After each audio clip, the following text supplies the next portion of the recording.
পৰিৱেশ কি আছিল সেই সম্পৰ্কত এতিয়ালৈকে মই খুব বেছি কিতাপ পত্ৰত দীঘলীয়াকৈ পোৱা নাই। আমাৰ ইতিহাস যেনেকৈ আছে তেনেকৈ সেই সময়ত ধৰ্মীয় পৰিৱেশ কি আছিল বহলভাৱে ক'তো লিখিত আকাৰে কোনো ধৰণৰ আমাৰ তথ্য পাতি নাই।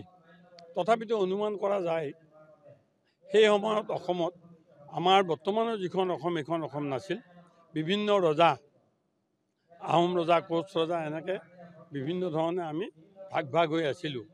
কিন্তু গুৰুগৰাকীয়ে এনেকুৱা এটা আদৰ্শ দি থৈ গ'ল য'ত আজি গোটেই মানৱীয় দৰ্শন এটাৰে আমি একত্ৰিত হ'ব পাৰিছোঁ।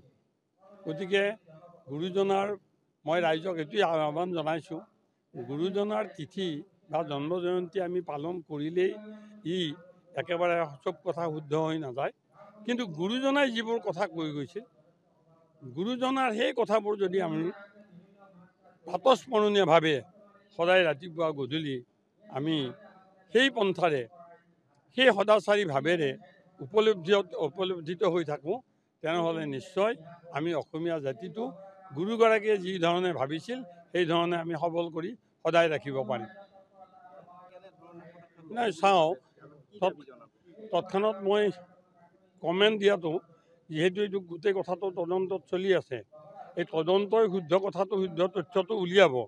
কিন্তু যিসকলে মাতি লৈ গৈছিল তেওঁলোক 100% আজি ৰাইজৰ চকুত বা আইনৰ চকুতো, কাৰণ অসুখীয়া, তেওঁৰ স্বাস্থ্য সিমান হেৰি নাছিলে আৰু তেওঁ এটা অসুখত মাৰি আছিল, চিজাৰ হয় মাজে মাজে। গতিকে চিজাৰ হোৱা মানুহ সম্পৰ্কত সকলোৱে জানে জুই পানীৰ পৰা আঁতৰত থাকিব লাগে। গতিকে পানীলৈ জানি বিশেষকৈ সিদ্ধাৰ্থ শৰ্মা বা তেওঁৰ লগত থকা গোস্বামী আৰু যিজনে মাতি লৈ গৈছিল, যিটো অৰ্গেনাইজেশ্যনে এই শ্যামকানু মহন্ত, এওঁলোকে জানিছিল নে নাই?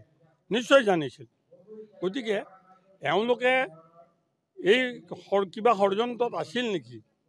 জুবিন গাৰ্গক আমাৰ বুকৰ পৰা, আমাৰ অন্তৰৰ পৰা, অসমীয়া জাতীয় সত্তাটোৰ পৰা ঠেলি আঁতৰাই লৈ যোৱা কিবা ষড়যন্ত্ৰ আছিল নেকি? এইটো সঁচাকৈ চাব লাগিব ভালদৰে। আৰু মই আশাবাদী যে অসম চৰকাৰে যি SIT গঠন কৰি দিছে তেওঁলোকে ৰাইট লাইনতে গৈ আছে। এতিয়া নতুন ডেভেলপমেণ্ট এটা হৈছে, সেই ডেভেলপমেণ্টটো হৈছে এখন পিটিশ্যন দিছে তেওঁ এই কেছটো, শ্যামকানু মহন্তই কৈছে যে এই গোটেই কেছটো অসমৰ বাহিৰলৈ লৈ যাব লাগে। আৰু হ'ব পাৰে তেখেতসকলে যুক্তি দিব পাৰে, পিটিশ্যনত উকিলে যিকোনো যুক্তি দিব পাৰে। এতিয়া মই শুনিছোঁ দুটা যুক্তি দিছে।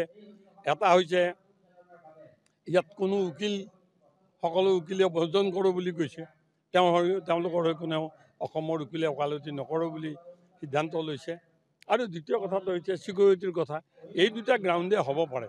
কিন্তু মই অসম চৰকাৰক অনুৰোধ কৰিছোঁ যাতে উকিল দিব লাগে কাৰণে এইটো হিয়াৰিং হ'ব, হিয়াৰিঙৰ ষ্টেজত যাতে শক্তিশালী বলিষ্ঠ যুক্তি দিব পৰা, দৰকাৰ হ'লে বাহিৰৰ তেওঁলোকৰ পেনেলত থাকে, এডভোকেট জেনেৰেল থাকে অসম চৰকাৰৰ, আৰু ষ্টেণ্ডিং কাউঞ্চিল থাকে সুপ্ৰিম কোৰ্টত অসম চৰকাৰৰ, যাতে বলিষ্ঠ আৰু শক্তিশালী যুক্তি প্ৰদৰ্শন কৰিব পৰা আৰু অসমৰ চেণ্টিমেণ্টটো, অসমৰ আৱেগটো বুজি পোৱা আইনজীৱী, ওকালতি এডভোকেট হিচাপে নিয়োগ কৰে। তাৰ কাৰণে মই অসম চৰকাৰক অনুৰোধ কৰিছোঁ। আৰু জুবিনে যুগ এটা হয়, জুবিন গাৰ্গ আমাৰ অকল শিল্পীয়ে নহয়, তেওঁক আমি সকলোৱে ভগৱানৰ স্থান দিয়া হৈছে। গতিকে তেওঁৰ এই অকাল মৃত্যুত যিটো ৰহস্য লুকাই আছে এইখিনি সকলোৱে জানিব বিচাৰিছে।